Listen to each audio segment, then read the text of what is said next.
আমাদের এখানে প্রায় 2000 আইনশৃঙ্খলা বাহিনী আজকের প্রোগ্রামে নিয়োজিত।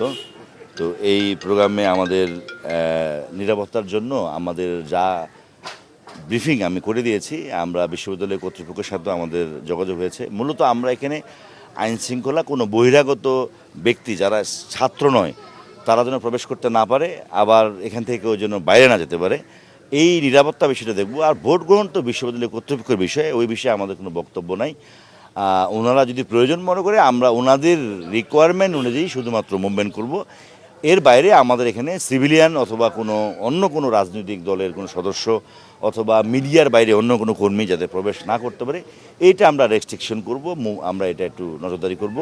আর এছাড়া যদি কোনো ছাত্র নয় বা অন্য কেউ এখানে প্রবেশ করে তাদের বিষয়ে আমরা আইনানুগ যে ব্যবস্থাটা। এ পর্যন্ত কোনো রিস্ক অ্যাসেসমেন্ট করা গিয়েছে কিনা এবং ঝুঁকিপূর্ণ পয়েন্টগুলো আসলে কি কি?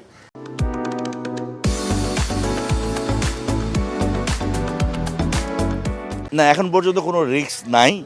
আর ঝুঁকিপূর্ণ পয়েন্ট বলতে জানেন আপনি, জাহাঙ্গীরনগর বিশ্ববিদ্যালয়ের বিশাল ক্যাম্পাস, একটু এই অনেক লম্বা। তো এই যেমন গেরুয়া বললাম যেটা আর কি, যে এইটা মানে একটু ঝুঁকিপূর্ণ না, এটা হচ্ছে যে আছে না যে অধিক ঝুঁকিপূর্ণ কেন্দ্র, কম ঝুঁকিপূর্ণ কেন্দ্র।